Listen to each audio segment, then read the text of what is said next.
Salut les amis, en ce samedi 14 mars, j'avais envie de vous faire un message audio. Vous savez que la voix pour moi c'est important, avec la voix du jeu, avec ce que je propose en accompagnement vocal et en tant que chanteur aussi. Et finalement c'est un format que j'utilise peu pour communiquer. Eh bien je me dis que la situation politique et actuelle m'amène un petit peu à me recentrer sur l'essentiel, c'est-à-dire désormais de vous faire de plus en plus de messages audio.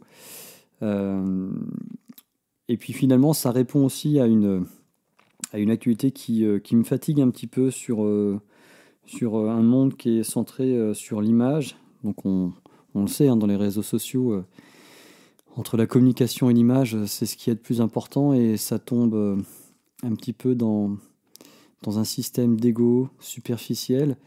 Et finalement, j'ai le sentiment qu'on marche un petit peu sur la tête et qu'on va à l'envers avec tout ce qui se passe dans les réseaux sociaux. Donc au final, pour moi, le format de la voix et du message audio est finalement plus simple. Et puis ça ramène aussi dans une dimension symbolique à un de nos premiers sens qui est pratiquement formé à 5 mois de grossesse lorsqu'on est dans le ventre de notre mère. Bah, le premier sens, c'est l'ouïe. On est connecté au monde extérieur par la voix, par les vibrations que l'on entend, que l'on ressent de la voix de notre mère dans le ventre. Donc finalement, voilà, je trouve que c'est plutôt juste pour moi de vous laisser un message. Alors je voulais parler évidemment de ce qui se passe en ce moment avec le coronavirus et aborder deux petits points. Je vais essayer de faire court. Voilà, c'est un message un petit peu en one shot, hein. On va pas commencer à faire des montages, ça ne sert à rien. Soyons dans le vrai et dans la vie, même s'il y a des petites pauses, des bafouilles, etc. On s'en fout.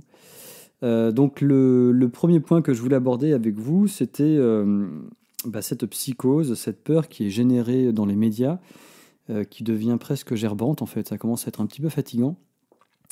Ça ne remet pas en cause la gravité ou non, hein, du coronavirus, évidemment, mais par contre, ça soulève un point que j'aborde souvent en séance individuelle, où j'explique un petit peu que finalement, c'est pas forcément la situation qui est importante, c'est surtout la posture que l'on adopte nous face à la situation. Qu'est-ce qu'on en fait de la situation?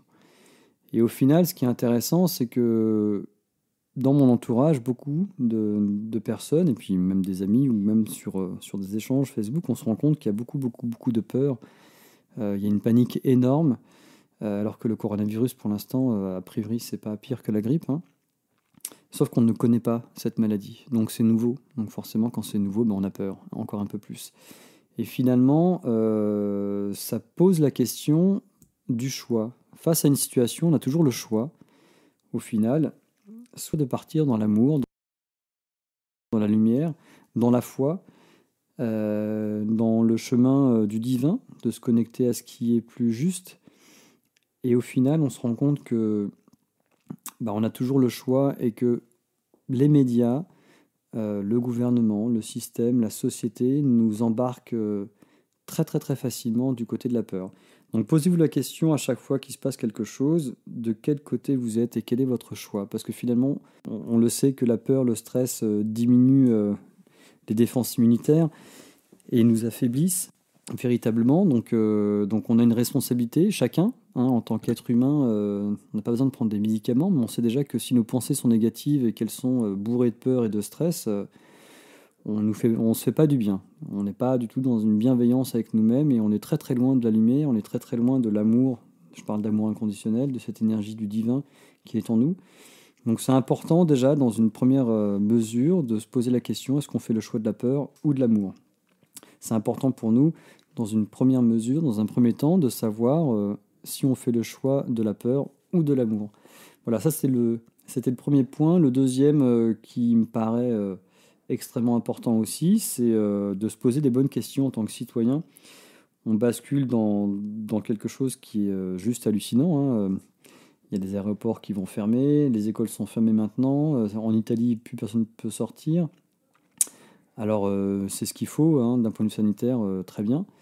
Alors, on n'est pas en train de parler de ça, mais par contre, on se retrouve avec une grosse partie par exemple des médicaments qui sont fabriqués en Chine. On se retrouve avec beaucoup d'industries qui ont été délocalisées hors de France. On se retrouve avec beaucoup de systèmes qu'on a mis en place et qui nous mettent dans une dépendance hallucinante. Et une situation de crise économique comme ça, qui peut devenir mondiale, hein, a priori, nous ramène à une situation de merde, finalement, dans laquelle on n'est pas grand-chose et on n'a plus trop de pouvoir. Donc je pense que cette situation de coronavirus, elle est extrêmement bénéfique pour la suite de notre société, pour le futur, pour construire quelque chose de différent. Et à mon avis, si on est tous mis en quarantaine dans très peu de temps, ou même sans attendre là, hein, cet instant-là, peut-être qu'il est temps de réfléchir, que chacun réfléchisse à ce qu'on peut créer comme futur, comme société différente. Peut-être consommer local, revoir un petit peu notre système de pensée, de consommation et sortir un petit peu de l'ego, de l'image et retourner un peu plus dans l'humain et le vrai. Voilà, qu'on change un petit peu de paradigme et voilà, qu'il est peut-être temps pour nous d'agir véritablement et de ne pas laisser les choses nous échapper, peu importe sur quel plan, mais en tout cas que l'on soit un peu plus acteur de nos vies. Voilà, donc je voulais vous inviter un petit peu à réfléchir à ces deux points-là. Je ferai d'autres messages audio, parce que finalement je trouve ça chouette. Et puis je vous souhaite évidemment de prendre soin de vous, de garder des gestes de bon sens, hein. On est d'accord de ne pas se serrer la main, de ne pas se faire la bise.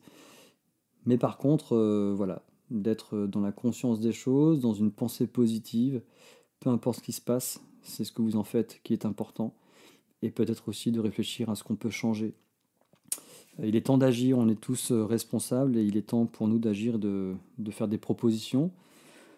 Alors voilà, les gouvernements, s'ils peuvent entendre, tant mieux, mais en tout cas, il est temps d'agir à une échelle locale, peut-être, pour commencer.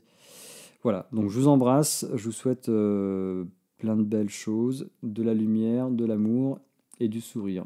C'était Stéphane de La Voix du Jeu. Merci beaucoup, à bientôt.